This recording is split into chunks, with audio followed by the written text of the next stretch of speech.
Good morning and welcome to the 21st episode of our webinar series. And today's session is titled The Prospect of Peace in Rakhine State, the United League of Arakan and the Rebuilding of the State. We are very privileged to host Professor Dr. Jacques P. Leader, a leading scholar in Southeast Asian studies whose work on Arakan and now commonly known Rakhine, its history, its identity politics, and its borderlands has deeply shaped how we understand the region's past and present. And welcome on behalf of the Institute from the beautiful city of Winnipeg, Manitoba, Canada. Before I delve into the introduction part, let me do the treaty recognition. The Institute is based on the original lands of Anishinaabe, Cree, Ojibwe, Dakota, and Dene peoples, and on the homelands of Métis Nation. We all are treaty people, and we all are promise bound to work together in the true spirit of reconciliation and truth. And dear audience, as you know, we are heading towards the celebration of our Truth and Reconciliation Day on 30th of this month. The Conflict and Resilience Research Institute Canada is a Winnipeg-based research organization established as a charitable entity which studies emerging social conflict issues associated with genocide, ethnocide, radicalization to violence, human rights, statelessness, and other aspects of human rights, and the strategies by which communities survive, adapt, and rebuild. CRRIC's current project, Charting a Path to Lasting Peace in Myanmar, supported by Global Affairs Canada, aims to bring relevant research, dialogue, and policy inputs to bear on the Myanmar conflict in ways that foster meaningful reconciliation and sustainable peace. And this is important for us because given CRRIC's mandate to explore both conflict and resilience, the Rakhine state is very much at the center of its concern because Rakhine slash previously known as Arakan represents many of the flashpoints: displacement, identity conflicts, statelessness, border tensions, refugee crises, and competing territorial, political, and economic claims. It is an ideal and urgent case for research of this kind. Now, you may wonder why we have set our today's webinar based on particularly the state of Arakan in Myanmar. So, to set the scene for today's talk, Rakhine State occupies a crucial geographic and political and strategic position. And a couple of emerging factors that we are really monitoring and tracking are so rise of Arakan Army and United League of Arakan. Since its foundation in 2009, it has come out as one of the most formidable ethnic armed organization resisting Myanmar military. Then you have Rohingya displacement and humanitarian crisis that finally, took shape from 2017 September, and most of them are now hosted in Bangladesh. Then you have strategic significance, as I was alluding to in the previous segment, the geography and external interest. We all are aware of Chinese influence, interest, then India, and of course now that United States has a bit of interest as well through their Burma Act. The audience, what we aim for today. We are aiming at a deep analytic exploration with Professor Jacques Leader of how historical legacies, identity politics, and conflict dynamics inform the present moment in Arakan or Rakhine. Secondly, we'd like to have a discussion of what peace might realistically look like in Rakhine in terms of governance and rights. Thirdly, an assessment of the external influences that some of our core members of the project team are very much aware, and we like to have some discussions on that. And finally, drawing lessons for broader conflict transformation and resilience and resilient peace. Now, it's my privilege and honor to introduce our esteemed speaker today. Professor Jacques P. Leader is a historian specializing in Southeast Asian studies, focusing on the early modern colonial and contemporary history of Myanmar. He studied Burmese and Tibetan language at the Institut National de Langue et Civilisation Orientale in short INALCO, and history at Paris 4 Sorbonne University from 1981 to 87. He taught history, geography, civics after training as a high school teacher in Luxembourg, where he is currently located. And his professional path alternated research in Southeast Asia and teaching commitment in his native country. From 95 to 99, he joined the Luxembourg Ministry of Development Cooperation and spent a lot of time in Thailand at the Department of Western Language in Chulalongkorn University. In 1998, he obtained his doctorate at the Institut National de Langue and Civilisation Orientale with the historical study of the Kingdom of Arakan from 15th to late 17th century.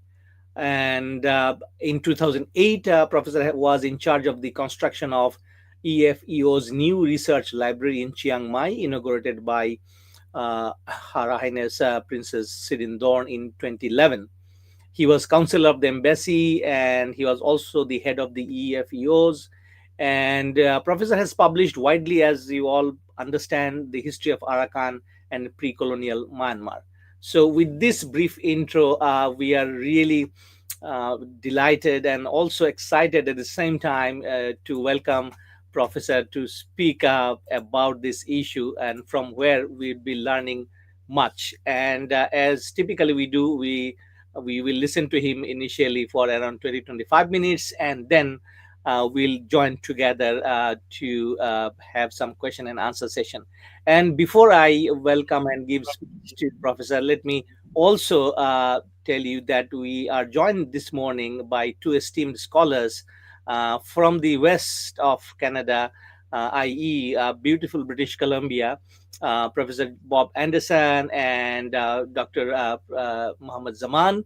And actually, we are still working together for a publication book which is possibly coming up very soon in next month from Springer, where Professor Jacques Leader kindly contributed a chapter. So we have these two esteemed scholars as well as with our advisor, Advisor David Newman, Dr. Ernest Thiessen, and also our founding director, Dr. Hilal Mohiuddin. So, gentlemen, welcome all of you.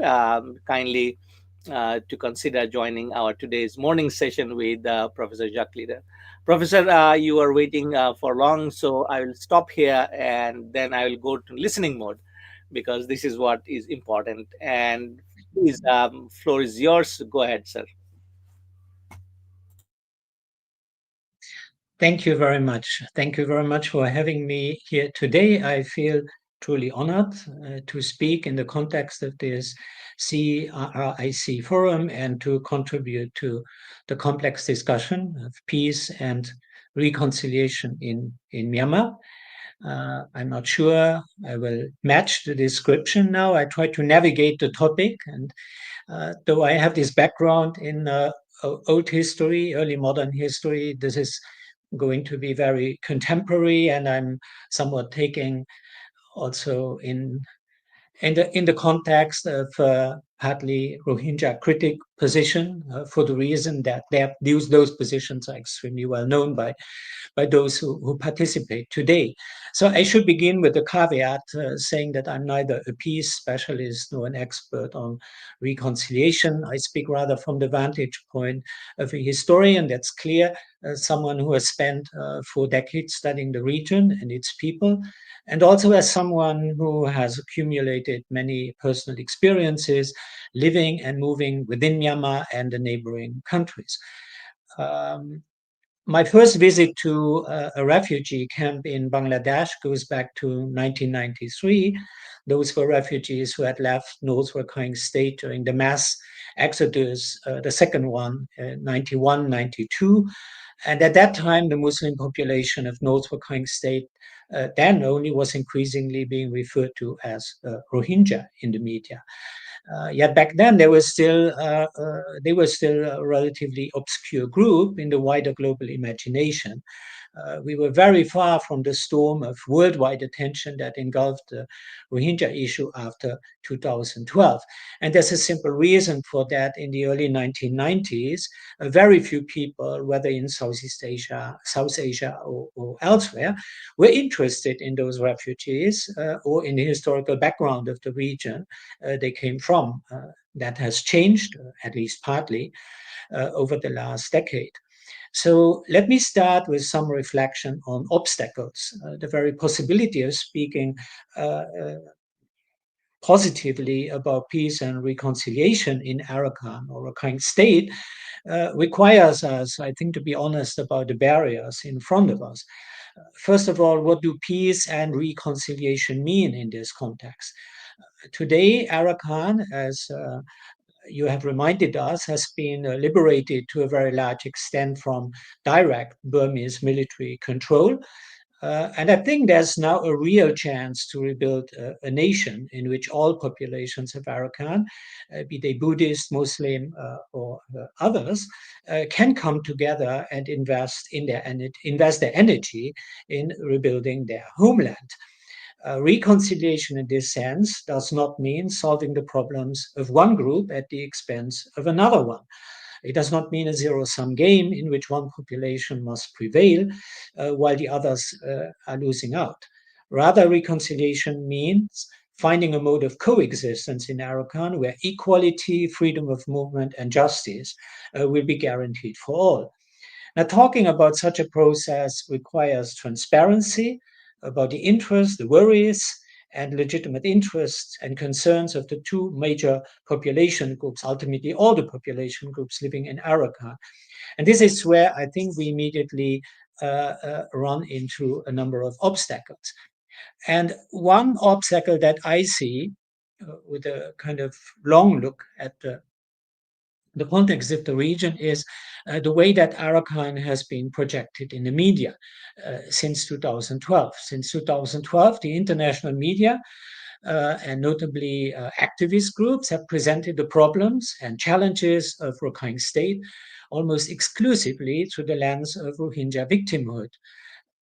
The Rohingya were portrayed as passive victims of atrocities who needed outside help, while the Burmese state, and notably its security forces, were depicted, rightly so, as the perpetrators. This has been the template. This framing was, I think, absolutely understandable, but because the scale of human rights violations against the Rohingya were horrific. It was fair, it was indeed long overdue that international attention turned to the plight of Muslims in Myanmar as well. By simplifying and reducing the trilateral relations between the state, the oppressed majority population of Buddhists, and the discriminated Muslim Rohingya to a binary template of perpetrators versus Rohingya victims, promoting the Rohingya cause as a global concern became easier, and in fact, it was extremely effective. It also facilitated then the use of the term genocide by activists as a key for their interpretation of state politics in Myanmar towards the Rohingya.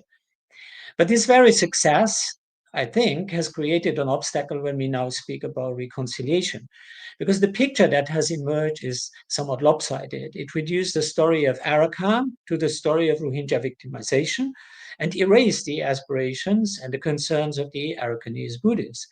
It ignored the reality that conflict in Arakan is not only state persecution, but it's also a lot about local communal frictions, about territorial interests, about political rivalries, and as I have generally presented, competing ethno-nationalisms. In fact, a much more level field. I wonder indeed where else in the world a conflicted situation has been globalized in such a way that the victimhood of one group was highlighted to the extent of erasing the entanglement of that group with the majority with the majority population. And in fact, majority population of Arakanese Buddhists has been systematically represented in somewhat negative and often superficial ways. They often dismissed, either they not talked about or they dismissed as xenophobic radicals. To be clear, to be very clear on this, Islamophobia and Rohingya phobia are real. Hate speech against Muslims exists and it should be condemned. but there's always also been hate speech against the Arakanese. Now, this is what you call whatsaboutism, isn't it? But denouncing one side while overlooking the other one, it does not really foster this kind of honest and productive conversation that you would like to have. And the second obstacle, and you're not going to be surprised, as I'm a historian, is what I see as the denial of history. I do not argue that you need to study history because it offers like political solutions, and therefore you need to know all this history. But it's striking that Rohingya activists and their allies in the Western media, mostly Western media, have succeeded in promoting what I see as an ethnocentric version of history that politically suits the Rohingya really well. Because this version, what I call now the Rohingya standard narrative, is built on those claims of indigeneity, of a supposed Islamicization of the Buddhist kingdom. And I'm using here Islamicization, which has somewhat a different cultural flavor than Islamization. That's not what I would mean. And also in a narrative of cultural superiority that actually going back to early Rohingya writers of the 1950s, and also reaches somewhat back in conceptions of the pre-colonial period, or interpretations of the pre-colonial period. Now, to get to the point, every nation, every country has a political mythology, and Rohingya and the Arakanese are no exception. But the Rohingya standard narrative that now dominates public discourse internationally ignores key elements of regional history. The history of Bengal, the well-documented history of Islamic expansion in South and Southeast Asia, the impact of British colonial rule, and even when you go much more into detail, the influence of ideas such as Pakistan in the late 1930s or the Urdu language movement. These were very important factors in shaping the identity of the predominantly colonial Muslim migrant community in Arakan in this transitional period, 1930s, 1940s, 1950s. And I'm kind of surprised that in Bangladesh, where much of the refugee issues is centered, no academic voices have seriously questioned Rohingya historical claims. And also a number of contradictions in Rohingya, self-represented, that are very much itching the Arakanese, they have been largely ignored. Now, once again, this is not a one-sided problem. Arakanese perspectives can be lopsided too, and they have routinely dismissed the Muslim side of the coin. Yet, as I've shown in my work, I'm particularly thinking about a piece I wrote about historiography. How are they writing their history? It's impossible to write the history of one community without taking the other into account. Rohingya historiography has, in fact, followed Arakanese models of Buddhist chronicle writing, and those histories are intact. And history is intact, historiography also. Ignoring one group produces, I think, a distorted understanding of the whole region. And when such black and white interpretations dominate, I think reconciliation also gets blocked because history doesn't disappear. It's in the mind of the people. And the complexity of past social and political relations is kind of lost. And this is, for example, also in the reporting on the region, it jumps to my mind because I'm looking back at like 40 years. I just want to pick out something that has been very controversial, the topic of illegal immigration. And when you're looking at journalist report in 1978, that was the first mass exodus of Rohingya. After that first mass exodus, you basically find no journalist who is doubting that there was illegal immigration from East Pakistan and Bangladesh, and that was a reality.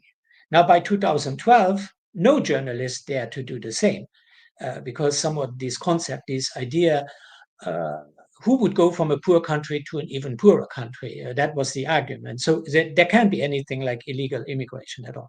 So this is kind of black and white, and this has become hegemonic, talking about the region. So I think that there's really a need for more balanced investigations. The problem I see here in the media representation is that the standard narrative has now reached like kind of a dogma, a status of a dogma. It's told to believe, when you're having conversations with Rohingyas, we are the victims and please believe us and don't start to ask too many questions. And I think the problem is now that this empowerment, which has some positive aspects, obviously, also has encouraged some kind of radicalization. And that's another obstacle, and it's very recent. And we've seen that with organizations on Rohingya side, they've not been looking for cooperation. There were moments that they were like having like kind of very distant conversations, but very little. But now, in a very different setup, they've not been looking for cooperating with Arakan's revolutionary forces, if I might say.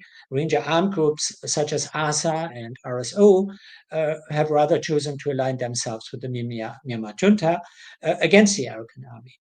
And these groups and their leaders, who are dominant and very influential among Rohingyas in Bangladesh, they also say to receive protection and guidance from Bangladeshi security agencies.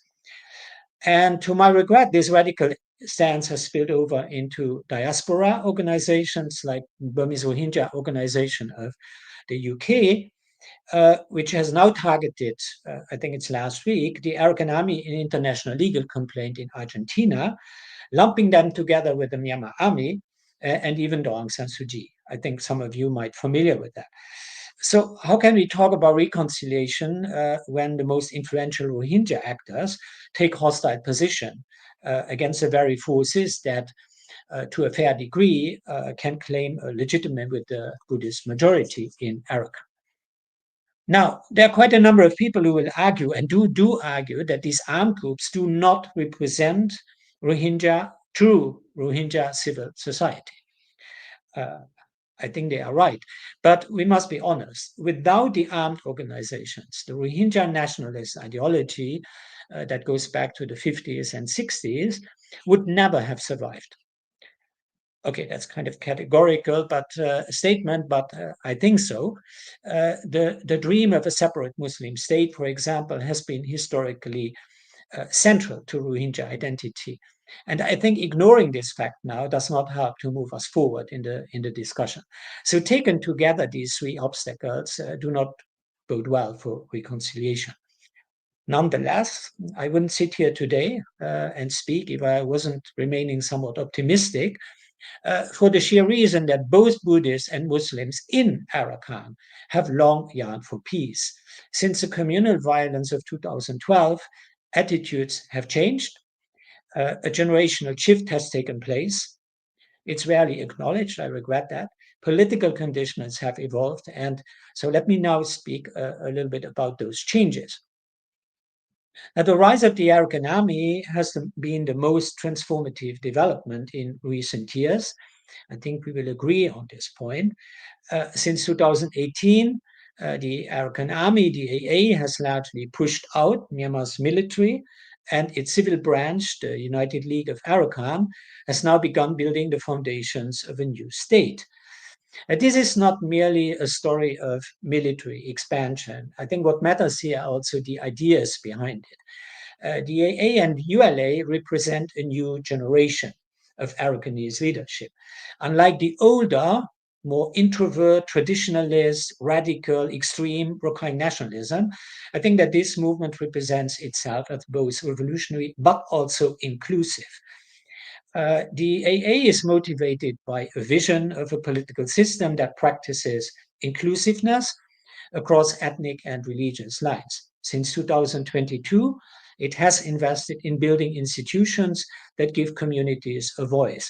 For example, the creation of Muslim affairs committees allows Muslims to manage their own affairs, something the Muslims had already been asking for in the 1950s.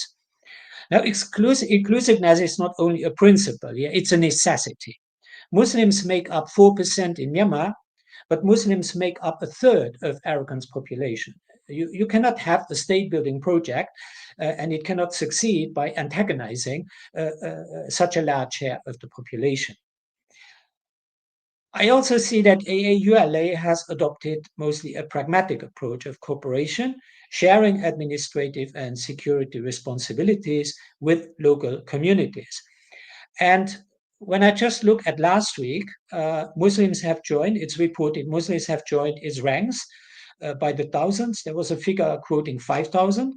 And there also been interviews where Muslims have expressed satisfaction with its governance, not denying that there are a lot of problems as well. And these reports have highlighted Muslim administrators who were speaking positively about the new system, Muslim women who were noting greater freedom of circulation as well. Probably not everywhere, but this is at least what we can read now, just the last week. And just 2 hours ago, just before we started here, I read that yesterday or a couple of days ago, the Great Mosque in Maungdaw in North Rakhine State was reopened after 10 years that it was closed. So there are a number of new information that comes in. Though, as you're listening to me, maybe you think I'm disseminating kind of pink-colored picture of reality. Obviously, I don't want to do that. And I'm obviously also aware that declarations of goodwill and individual initiatives do not erase quite a number of allegations of war crimes or displacement in contested areas like Maungdaw and Butindang related to Arakan Army's battles against the Tamador last year. Such issues need to be investigated and need to be cleared up. Thousands of Rohingyas have fled to Bangladesh also over the last years in the context of those conflicts. Now, that's a fact, but this is also not the full story. There are also cases of refugees that have been coming back from Bangladesh, choosing to live rather under ULA control than stay on in the camps across the border. Then there's another point I would like to raise, what I would consider like the soft front of what needs to be argued, which is replacing the the lingering mistrust with something that I would like to call fluid cooperation. Since 2012, the word mistrust has been prominently used to describe inter-ethnic relations in Myanmar in general, and it has been used again and again to describe Buddhist-Muslim relations in Rakhine State. And this mistrust is real, is deeply entrenched. But history shows that Buddhists and Muslims in Arakan have long lived in complementarity. Social relations were more fluid than the rigid categories portrayed in media narratives since 2012 have told us. And again, as a historian, I'm not into romanticizing the past. I'm not. I prefer terms like complementarity and coexistence rather than talking about harmony or supposed cosmopolitanism. But it's a fact that coexistence was possible and that the Arakanese society has long had mechanisms to integrate Muslims who became part of the cultural fabric. The group of the Khmer is a case, the group of the Arakanese Muslims in the colonial period is also a case. Now, recovering that sense of fluidity, I think, should work as a best antidote to mistrust. But then reconciliation also requires that difficult job of dealing with the past. Ignoring the contested memories, it does not make them go away. And this is something that needs to be acknowledged and worked through. And unlike the Burmese state, which used mistrust as a tool of divide and rule, the ULA has so far, as I can see, avoided weaponizing history. And I think this is a new and promising departure. And much work remains definitely to be done, not just by a historian, but also, I think, by people writing for think tanks and journalists, who I think have all too often avoided these sensitive issues. Now, finally, peace cannot flourish without meeting basic needs. And conditions in Arakan right now are harsh and not much better than in the camps of Cox's Bazar. Humanitarian assistance is urgently needed, yet it's quite sad to hear that Bangladesh had recently blocked aid to border areas, though there was a period before May 2024 when Bangladesh was much more open-minded on giving support. And I think this is undermining survival. This is also like darkening the prospects of repatriation of the refugees. And then let me add, economic cooperation is equally vital. And in that context, AA has been reiterated quite a number of times that they want open borders with Bangladesh, with India, for trade and development. So it's largely, when talking about economic cooperation, we're talking here about trade and open borders. And the failure of and all of you have definitely heard about that. Last year, the proposed humanitarian corridor, and the failure of this corridor, I think it should not be used as an excuse to block cooperation right now. So far, I think I have emphasized like more kind of the humanistic vision of reconciliation. Let me then also turn to what is the political reality. Because I think the rise of AA and its presence now, its control in Arakan, has really created a new political setup. And as I said, the struggle is not only military, but it's also something that has a supra-regional impact. The goal is to reach, for them politically, is to regain a fair degree of self-governance. Self-governance for Arakan and its people, as they formulate it. And they say this is after more than 200 years of foreign domination of the British and the Burmese. So preferably what they would like to see, it's the highest possible degree of autonomy with what they said is a confederation rather than just a federation. Now, the struggle is ongoing. I mean, it still involves confrontations, and that's what we see in the news every day. Negotiations, building of alliances, but obviously rivalries that's going on also with other groups within Myanmar. The actors here, the Myanmar army, the exile government, the NUG as well, I think, civil society groups within Burma, and also other ethnic armed groups. And with them, the AA, you see, is highly respected for its military discipline, its leadership, and definitely they are not going to relinquish what they have been fighting for now since basically 2015-16 that they entered Arakan. Now, in this context, the Rohingya, I think, and how should I say, broadly speaking, Rohingya and organizations, I think they face some decisive choices. Their leadership, as we know, both on the ground and also in the diaspora, is still fragmented. It's also very often contested when the efforts of greater union, and therefore they lack credibility. Efforts have been made, and I mean, again, the last months have shown more efforts again to mend this long-lasting weakness. But their strategy has traditionally been, and I think, in fact, when you go back since the 50s, to rely on the hope that outside, and notably international actors now, be the INGOs or diplomats from sympathetic countries, the so-called international community or donors, and particularly the UN system organizations, that they will deliver that agenda. And that's how they often formulate the request. But in the new reality of Arakan, and I want to be very clear on this, I think this hope may not be enough. Some leaders, like the late Wakaruddin of the Burmese Rohingya Association of North America, recognized that framing just like everything that was going on in Arakan as genocide, that was politically unwise. Now, he has been very much criticized. Now, he's not here to debate with us on this, but I think that to a fair degree, his caution may prove to have been correct. Because passing the Arakanese Buddhists as complicit in extermination may feel morally satisfying, but it's short-sighted politically, and I think it's also counterproductive in a context where really they need to take a more pragmatic position.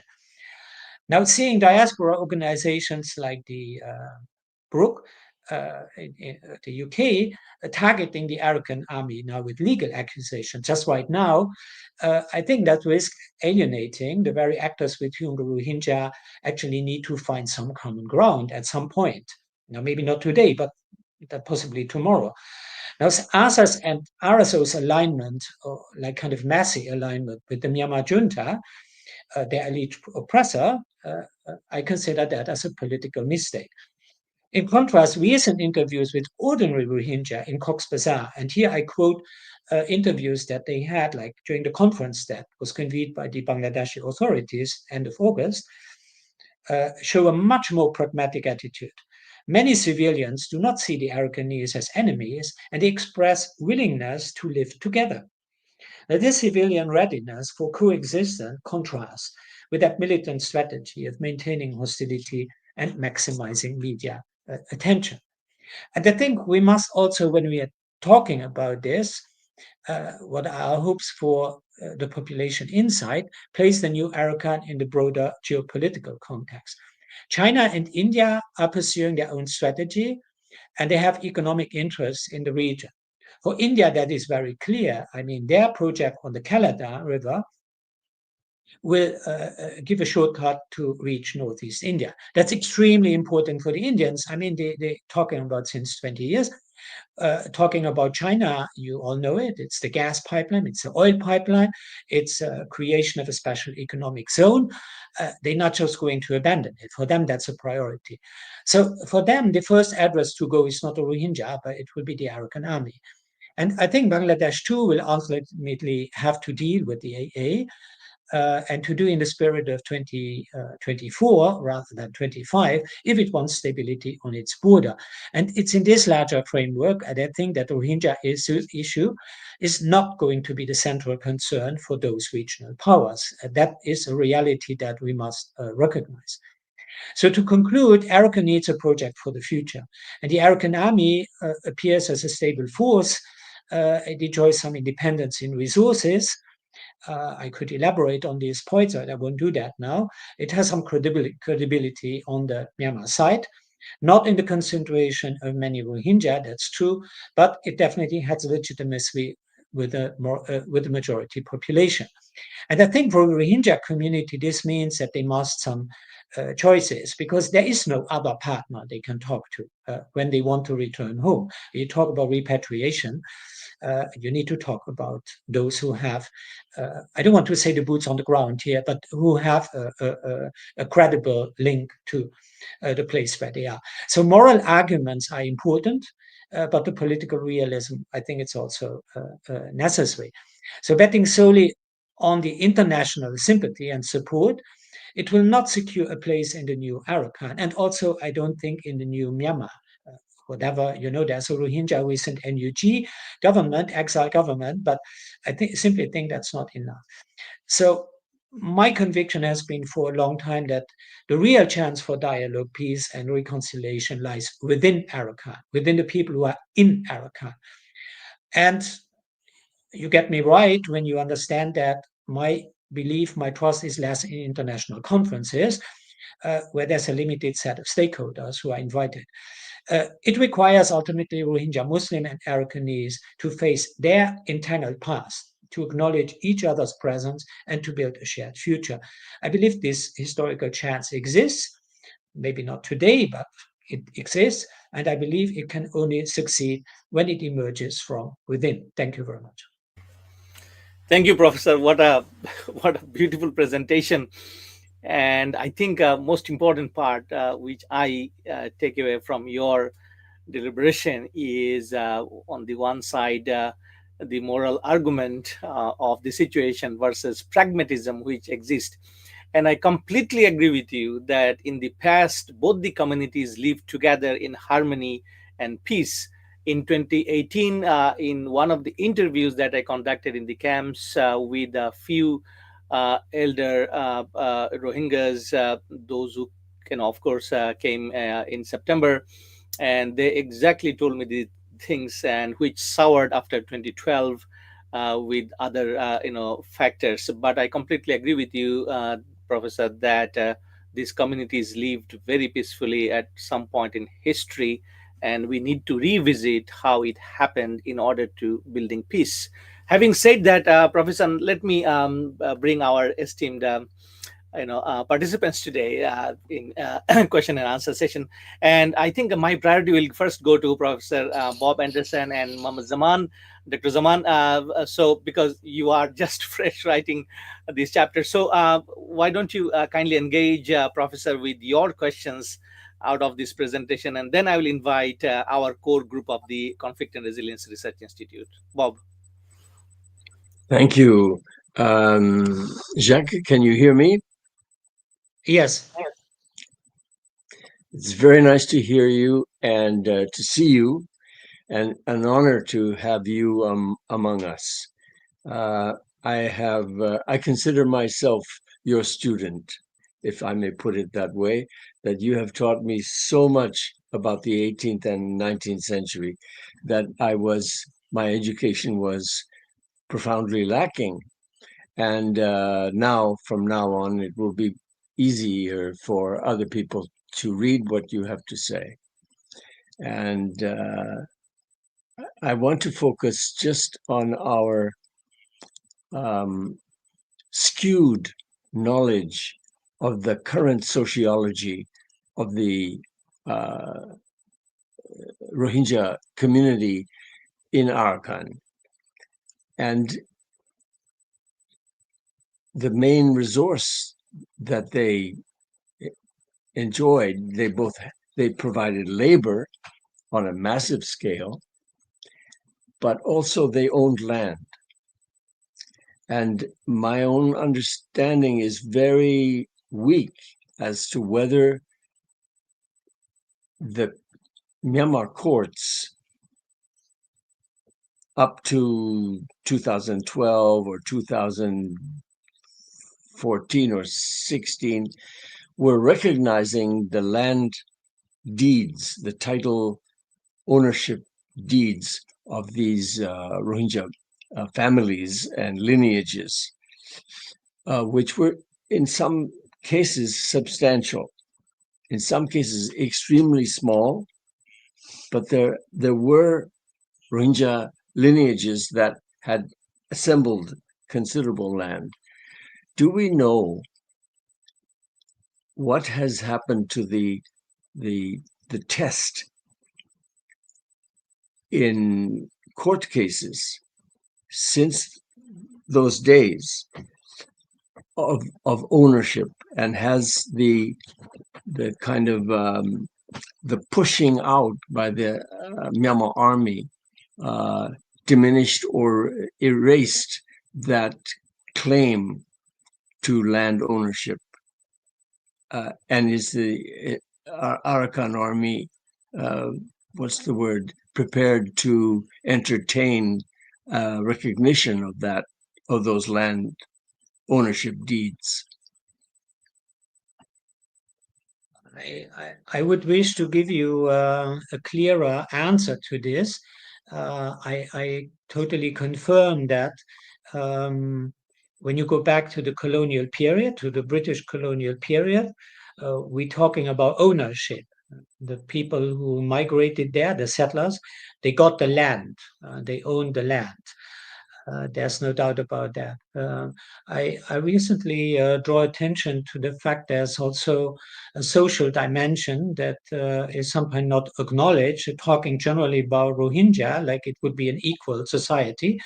There Yeah. were very rich Muslim landowners, just like there were very rich Arakanese landowners. I Yes. sometimes pointed out when the leader of the Nationalist Party Arakanese Nationalist Party in the 1950 said in 1957 in a famous speech, he said, "We have no problem with the Muslims." And I think he was talking about the rich Muslim landowners with whom he Yes. shared interests.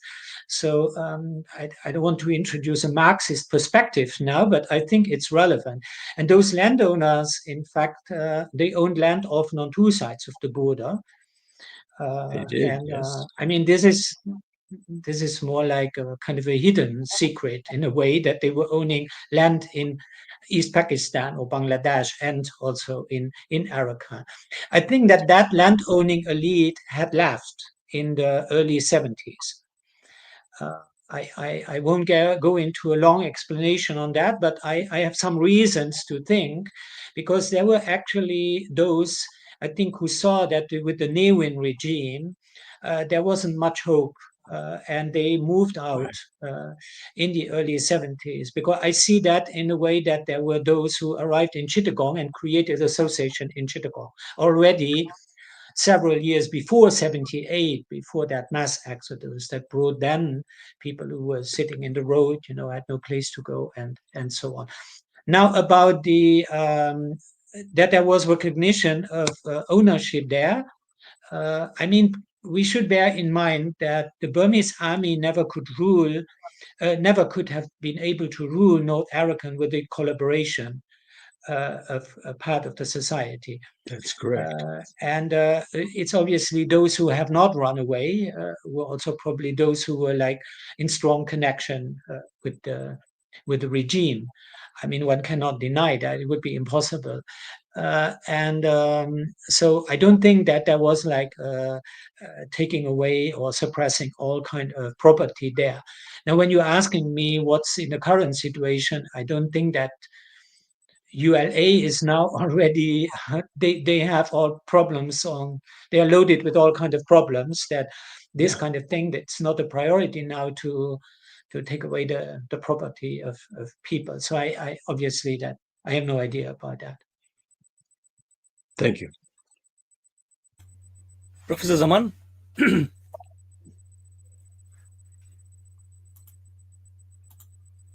unmute. Professor Zaman. Yeah. Thank Well, you. thank you very much. Obviously, this is a very complex issue, and you know it more than any one of us from a historical point of view. And it is very well presented. You have brought all the threads together and raised the question. Now, given the current armed resistance, the poverty, which you also focused very much, the hunger inside the country, in Myanmar, and also the statelessness, the issue of non-state actors. These are things that are coming up, in the process for any negotiation or any understanding between, the two sides of this story, and also the geopolitics, which you highlighted very much. Now, the thread that I get from the discussion you presented is the chances of self-governance, larger autonomy of the Rohingya state, uh, given the presence of these aspirations of the Rohingya as a separate identity historically.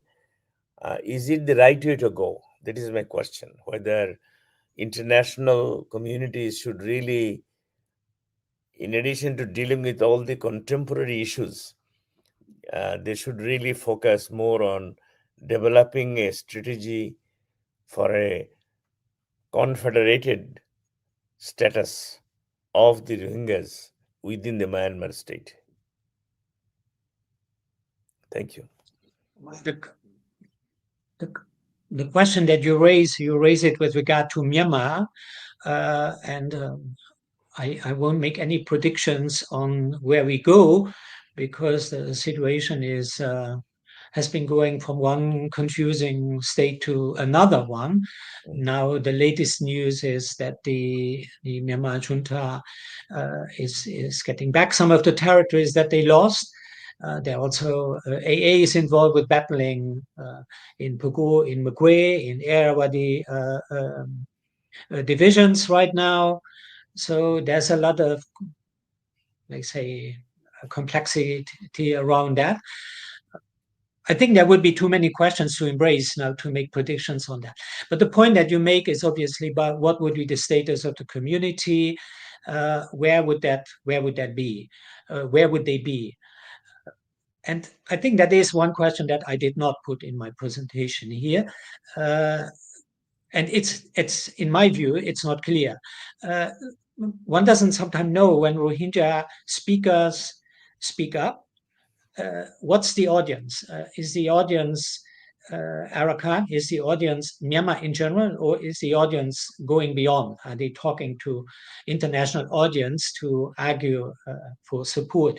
So it's sometimes not completely clear. what was obvious at the moment of the coup in 2021, where they got also sympathy and understanding in the context of the opposition. Some people getting very outspoken, and we want to include them in a national perspective, in the perspective of having a federation. It didn't get into like political details, and at that moment, it wasn't obviously it was for someone like me who is looking, try to look from the inside. Uh, Again, they were not directly talking to the Arakanese. The Arakanese were not talking to them, which is also true. It mostly goes both ways. And there weren't really like political projects. And the reason why I, against the opinion of many others, I think, still pay much attention to the armed groups, Rohingya armed groups, is because the Rohingya armed groups have always been those who are basically leading politically. They came up with like clear requests, where those who speaking for civil society in general, they are like kind of out of their position, not taken to be that political. They're Mm. talking about rights. It's then about like what you started to refer to.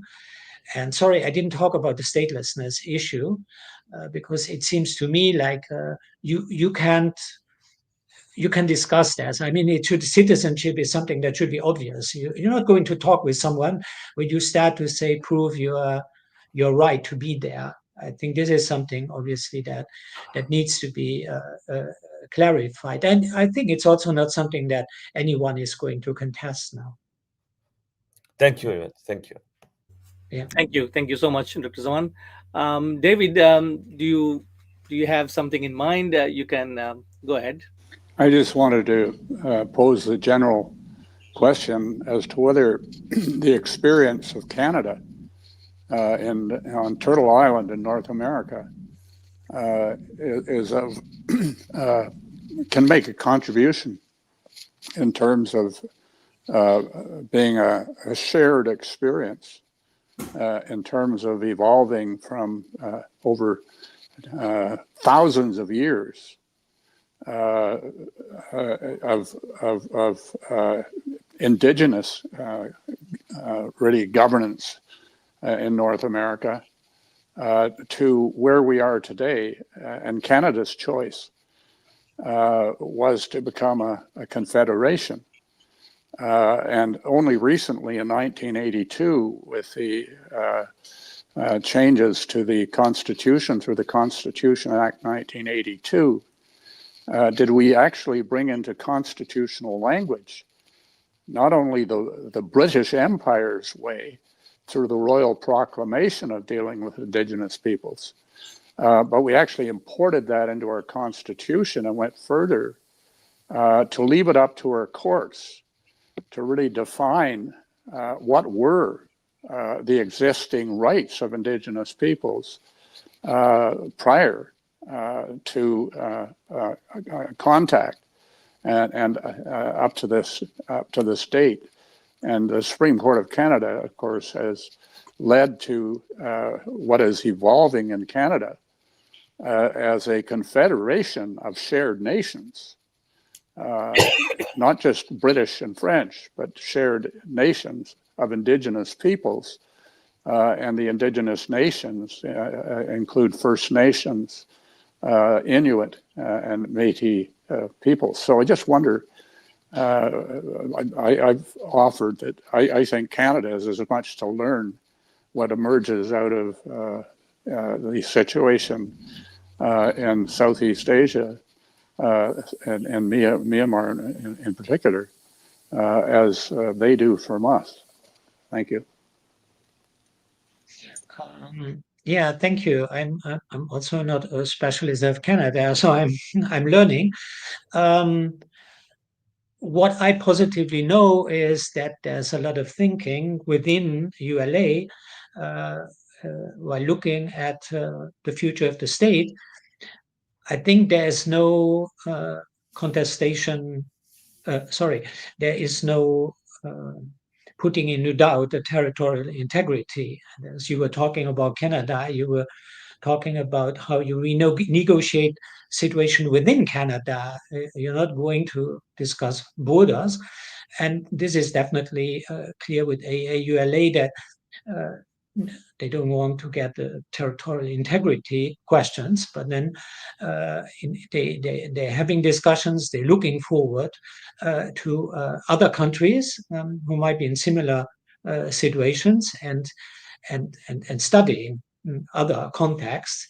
And obviously, we have seen in the recent years countries that were federations. I'm thinking about Ethiopia, for example. You see those tremendous political developments, and then nonetheless, you suddenly have again civil war. Though you think that after revolution, after dictatorship, they might find a solution. So we might grant them some space and time to experiment and to discuss, because we're not really there yet. Thank you so much, Dr. Ernest. If you have any questions, comments, remarks, No, because I'll I know. Yeah, thank you. Go ahead. just say thank you for a very interesting presentation, and you obviously have a broad depth of knowledge of what's happened and some insights into what can happen in the future. And we just hope to be able to. I need some time to digest this. All of us do, and we'll circle back and engage you some more in the future. Thank you, Ernest. Last but not the least, our founding director, Dr. Hilal Mohiuddin. Dr. Hilal, why don't you take the floor? Go ahead. Thank you so much for such an insightful discussion. I feel like we are having two more discussion sessions on so many questions there, and I am so intrigued to ask too many questions actually, but I am finishing with only one. You already mentioned about inclusion. Probably that's the first step for reconciliation. Reconciliation is the extreme advanced stage because there are many other stages. So probably inclusion is the first thing. But my question that I often ask is about, since you are an historian, a historiographer, it's about how much myth is really embedded in the current history of especially military regime sponsored history writing, how much they put pause for embedded history writing, too many myths. And nowadays we know that social media has contributed a lot to build strong sentiment against the Rohingyas, that these people are the outsiders, invaders, to portray them, to label them this way, that really ignited that perpetration and that thing. This is one thing, whether there is any tool for you just to separate the myths from the real historical incidents, number one.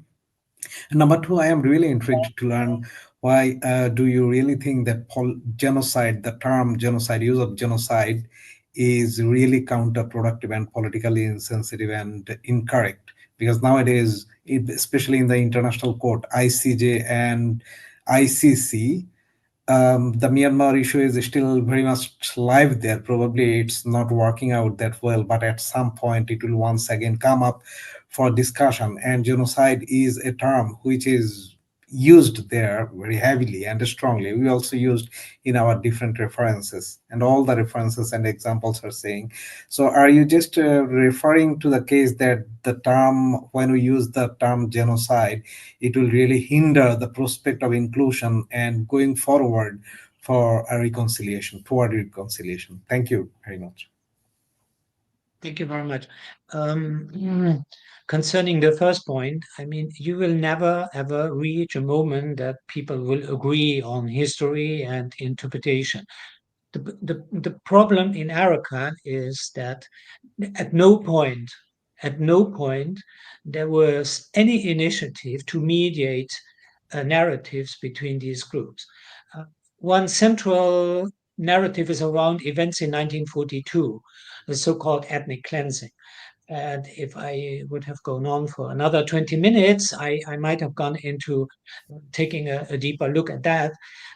You see, there were thousands of people who died, but there was mutual ethnic cleansing. I mean, the Muslims were driving, the Buddhist side by driving out Muslims in Central Arakan, then the Muslim majority in North Arakan were driving out Buddhists. And well, let's say in more normal cases, you would have had, like, after that, historians making careers on writing about that, discussing, and so on.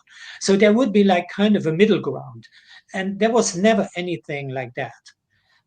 And then, given the fact that in political context, these leaders of those two groups were never discussing together. There was never like, you would never find a public talk where somebody said, we agree on this point, we agree on that historical point, and so on. There's nothing like that. So it's something that needs to be done from scratch. Need to be done. I don't know if it will be done. Then also consider that when you look at Burma or Myanmar and the academic, the universities in that country, there was never like ethnic studies at the universities until today. And there was never like somewhere a place where somebody was explaining Arakanese history. Never. So all these things are left like totally in the margins. Be it the Rohingyas, be it the Arakanese Buddhists. It's the same story for both of them. So there's the frustration on two sides. And when groups are so frustrated, it doesn't really help. You know, it rather sponsors radicalization rather than to find some middle ground where you have a kind of agreement. Now, and that is why I like shifted to the political context.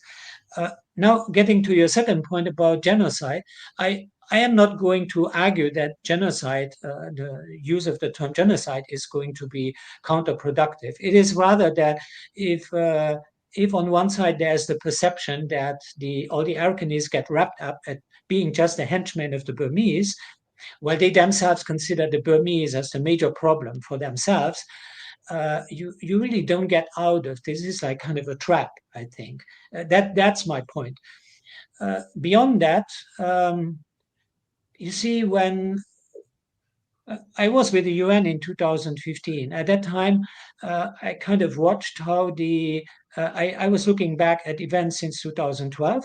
Now, bear in mind, in 2015, since January 2015, many people who were with the UN or international, they were afraid that there would be again violence in Arakan in the year of the elections, that someone would spark more violence. And well, people like myself were like kind of happy that there was no new violence at the time.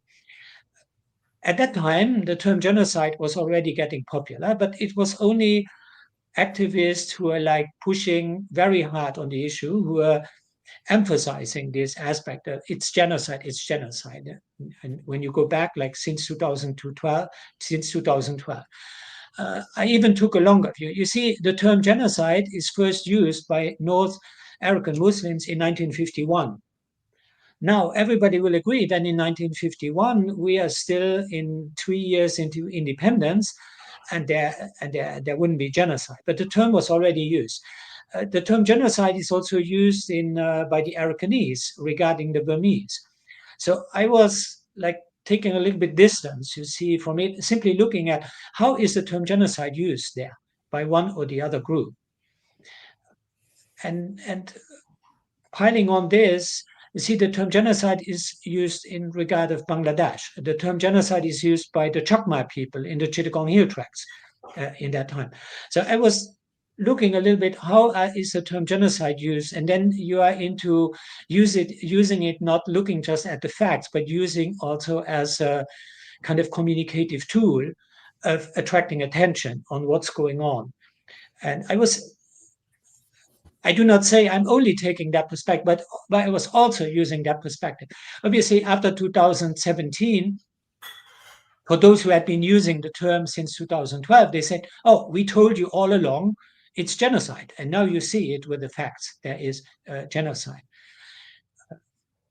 I'm just a little bit afraid, that, and I think some people would agree with that. I don't know if you agree with me, that if the term is overused constantly, and given the fact that the legal perspective, like at ICC, ICJ, and that's what lawyers, international criminal lawyers, telling me, that it's not always fitting the perspective of those who are the victim perspective.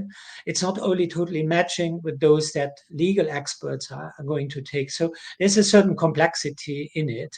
And I think maybe from a scholarly perspective, we should like kind of be aware of that, these kind of different approaches, how the term is used, how it has already been used, who has been using the term in regard of what, and so on. So I'm kind of taking a perspective of historian also when talking about it. Sorry for this somewhat overloaded answer, but it's all like coming No, together thank in you. my head. Thank you. No, thank you very much. It really responds to my question. Thank you. Thank you, Dr. Hilal. We are actually overshooting our allotted time. Nonetheless, I have an interesting question. I think the commentator who has posed this question, I would like to flash it and get some insights from Professor today. Because in one of our past webinars, we invited one former military general from Bangladesh who actually hinted, and his lecture is in our YouTube channel. Audience, if you are willing to listen again, I think it is grounded on that part. So here is the first part of the question. The person would like to understand if Arakan Army and ULA are given recognition from international communities, would it solve the problem? And I think, yeah, so this is, I mean, as it was framed, would it be a viable solution for ending the conflict and start the reconciliation process? I think this is the last part of our question, too. Professor, what do you think the future of Arakan, in particular, under the leadership of ULA? Well, it will not be a solution, but it will definitely be mark political progress. It will be acknowledging, yeah, those who have the boots on the ground. I mean, acknowledging the new political setup, and obviously also facilitates sovereign countries to talk to them. Because when you would ask now political authorities in Bangladesh or in India, they say we can't talk to them, they're not a sovereign state. We need to, and that's what the UN are saying. They say we cannot talk, we are talking to sovereign state, we are talking to member states. And I don't think it's the term solution might not be the proper term, but it would mark political progress and ease negotiating, let's say, those problems that on the ground. We didn't get to Tony Blair now and North Ireland, but I think it's always up in the air to quote Tony Blair and to say that I didn't start talking about the problems, but I started to talk about what they share. You know? And I was once listening to Tony Blair when he was advising political contenders in Thailand, and I remember that he said that well, we started to talk about youth unemployment at the time because that's the kind of problem that they share. And I think that's also the way that things work on the ground, honestly.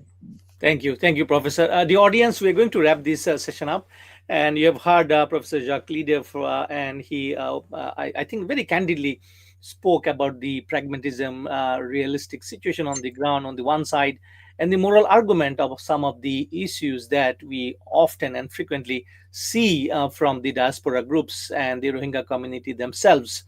And I'm going to request Professor Jacques to say a few words as concluding remarks with regards to his hopes and fears as he sees next 10 years in that region.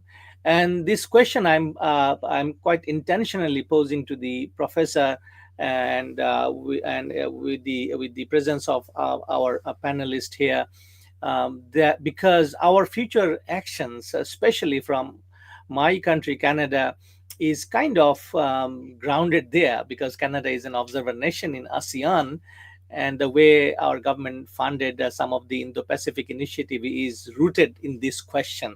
So, Professor, as concluding thoughts, what are your hopes and fears for the future?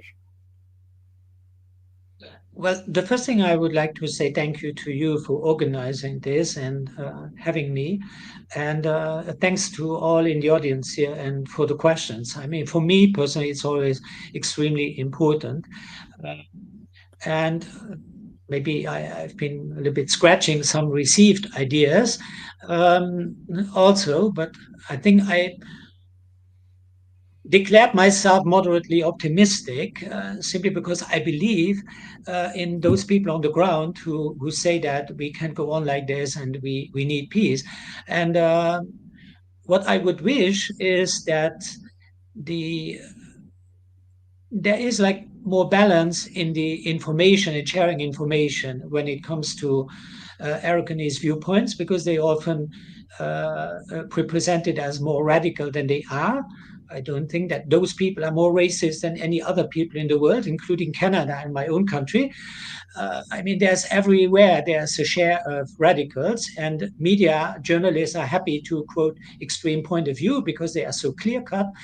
And that's somewhat also something that where I'm kind of despairing since 2012, that there is this imbalance, some kind of viewpoints. Also, when Aragonese viewpoints were represented between 2012 and the time of the coup, it was mostly the most radical voice that was to be found around the corner. And that's what I'm still afraid of. You see, as we all know, in what we call the West, in Western countries, now I'm here in Europe, is that people forget again, and when it gets back to attention, then it's like very simplified and ideas that pop up again. Oh yeah, this case and so on. So that's some of my fears. Obviously, my greatest hope, my greatest wish would be that the general situation in Myanmar will find a kind of outcome or new equilibrium or whatever you want to call it. But that's obviously like making prayers rather than simply expressing hopes. That's probably all I would like to say today. And we would wish, well, obviously, those who are hoping for those refugees who are in the camps today. And here also, when you take a historical perspective, it's somewhat more complex than just talk about repatriation. And I think that's a viewpoint that's rarely coming up. And I think that would also be needed to show and illustrate more of the complexity on that side. There are only certain voices that come up and not other voices of the silent majority, which might be, as Professor just said, one of the other events that should take place where we could discuss about something like that. Thank you very much. Thank you, Professor Jacques, leader. The audience, you have been with us for almost 1 hour and 13 minutes by our clock. Thank you so much for listening intently and posing lots of questions. And our episode is already in the YouTube and Facebook and LinkedIn. Please listen to very insightful ideas and thoughts from Professor Jacques, who is a renowned historian of that area.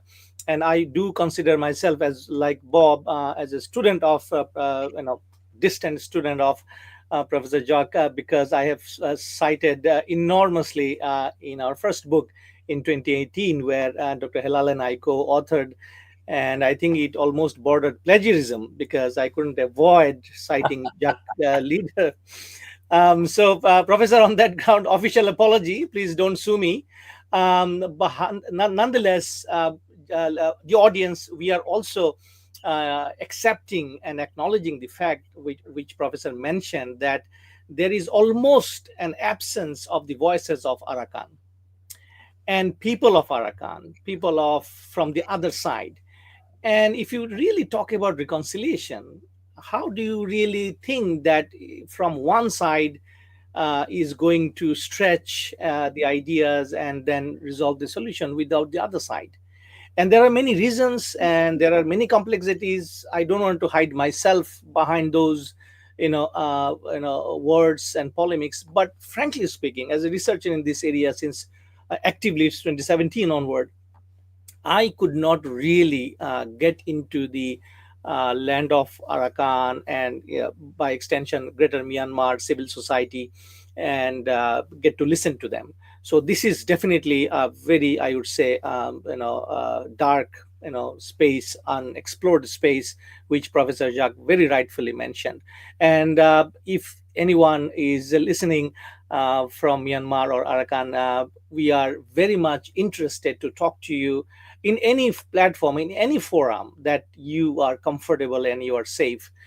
Please just let us know where we can find you. We'll reach out to you, and we'll definitely listen your ideas about peace building the nation of the greater Myanmar and Arakan. So with this sobering thought, let me conclude. Thank you very much, Professor Jacques, for sparing your valuable time in the evening in Luxembourg. We wish you the best and good health, and you keep writing. And you mentioned me before the start of the session that you are looking for some free time when you retire. So we also wish you the best if you retire eventually. I don't think so you'll retire eventually. You'll keep writing and keep attending conferences all over the world and share your wisdom. Thank you, folks, and our team, our core panelists. Thank you so much, Bob and Professor Zaman, being with us. Have a nice rest of the day. Bye bye. Bye.